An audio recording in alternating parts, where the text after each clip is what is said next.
మొదటి ఆదాము ఎవరో చెప్పండి? దేవుని చేత సృష్టించబడిన మొదటి ఆదాము అవ్వ దేని ద్వారా శోధించబడ్డారో తెలుసా? చెప్పండి. పండు ద్వారా. ఎక్కడ? ఏదైనా తోటలో. వారు ఎక్కడ ఓడిపోయారు? తిండి విషయంలోనే ఓడిపోయారు. ఎగ్జాక్ట్గా సైతాను కడపటి ఆదాముగా పిలువబడుతున్న యేసుక్రీస్తును కూడా అక్కడే శోధించాడు. ఆకలితో ఉన్నావు కదా, రాళ్లను రొట్టెలుగా మార్చుకొని తిను. అక్కడ అవ్వతో ఏమన్నాడు? తిను. ఇక్కడ యేసయ్యతో ఏమంటున్నాడు? తిను. అక్కడేమో మొదటి ఆదాము తిండి విషయంలో సైతానుకు లోబడిపోయి ఆఖరికి మరణాన్ని కొని తెచ్చుకున్నాడు. అదేవిధంగా కడపటి ఆదాముగా పిలువబడినటువంటి యేసుక్రీస్తును కూడా సైతాను తిండి విషయంలోనే శోధించాడు. కానీ యేసు అన్నమాట ఏంటో తెలుసా? నీతిమంతుడు దేవుని మాట వలన జీవిస్తాడు. నీ కన్నులకు ఇంపుగా. ఆ పండు ఎలా ఉందట? కన్నులకు ఇంపుగా ఉందట.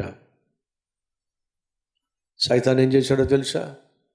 యేసయ్యను ఎత్తైనటువంటి పర్వతం ముందు తీసుకెళ్ళి తన కళ్ళకు ప్రపంచంలో ఉన్నటువంటి అన్నిటినీ చూపించాడు.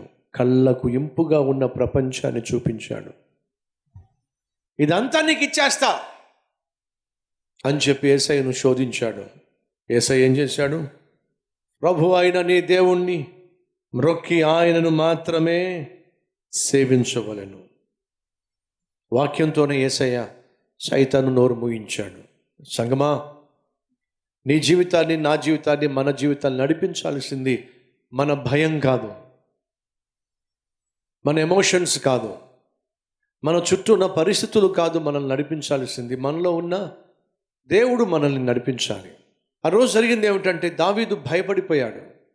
ఎక్కడ సౌలు చంపేస్తాడేమో అని భయపడిపోయాడు. మరి దేవుడు చేసిన వాగ్దానాన్ని జ్ఞాపకం చేసుకోవచ్చుగా. దేవుడు దావీదును రాజుగా అభిషేకించాడుగా. దేవుడు నన్ను రాజుగా అభిషేకించినట్లయితే ఖచ్చితంగా నేను రారాజుగా ఈ దేశాన్ని పరిపాలిస్తాను, సౌలు నన్ను చంపలేడు అనే వాస్తవాన్ని తను విశ్వసించచ్చుగా. విశ్వసించలేకపోయాడు. దేవుని వాగ్దానాన్ని మర్చిపోయాడు. సహోదరి సహోదరుడు, మళ్ళా చెప్తున్నా, నీ జీవితంలో సైతాను ఉప్పెనలాగా వచ్చి నీకు భయాన్ని, ఆవేదనను, కృంగుదలను, డిప్రెషన్ని తీసుకొచ్చినప్పుడు వాడు నువ్వు ఎదుర్కోగలిగినటువంటి ఒకే ఒక్క ఆయుధము దేవుడు నీకు ఇచ్చినటువంటి వాక్కుతో కూడిన వాగ్దానం. ఆ వాక్కుతో కూడిన వాగ్దానం మన జీవితంలో లేకపోయినట్లయితే నువ్వు కృంగిపోతావు.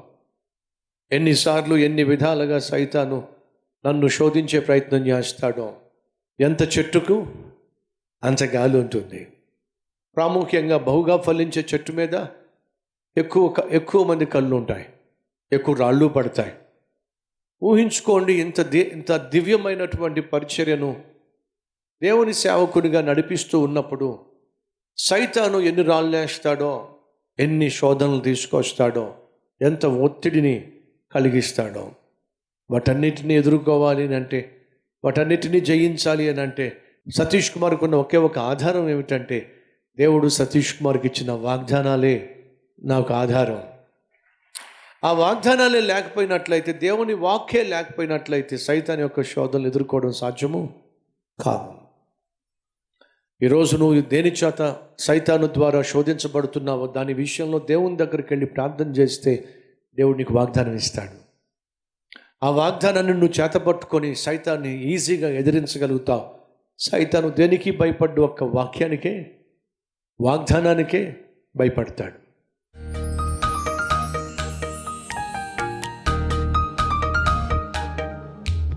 మహాపరిశుద్ధుడు అయిన ప్రేమ కలిగిన తండ్రి, నాయన కాళ్ళున్నాయి కదా అని చెప్పి, నడవగలుగుతున్నాను కదా అని చెప్పి, ఒకవేళ నీ చిత్తానికి విరుద్ధంగా నాయన మేము అడుగు వేస్తే ఆ అడుగులు నాయన ఎంత పాతకానికైనా ఒడిగడుతుందని, ఎంతగానైనా నష్టాన్ని కష్టాన్ని తీసుకొస్తుందని సూటిగా నాయన మాతో మాట్లాడాం.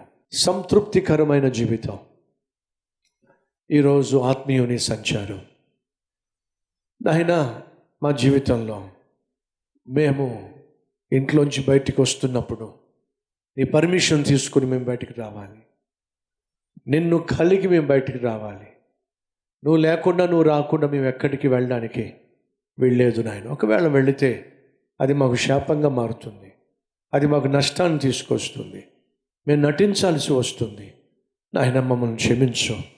ఇప్పటి వరకు మేము తెలుసో తెలియక వేసిన ప్రతి తప్పుట అడుగును బట్టి మమ్మల్ని క్షమించు.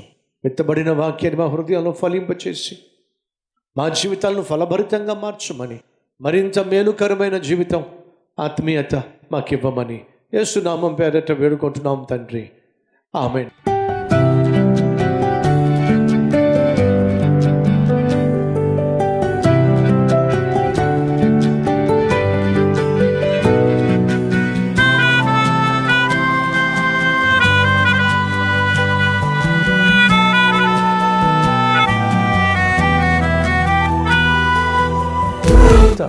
డైలీ డివోషన్ మీకు ఆశీర్వాదకరంగా ఉంటే 10 మందికి షేర్ చేయండి, లైక్ చేయండి, అలాగే ఖచ్చితంగా కామెంట్ పెట్టండి. మళ్ళీ రేపు ఇదే సమయంలో మరొక అద్భుతమైన డైలీ డివోషన్ మీ ముందుకు రాబోతున్నాను. అంతవరకు సెలవు.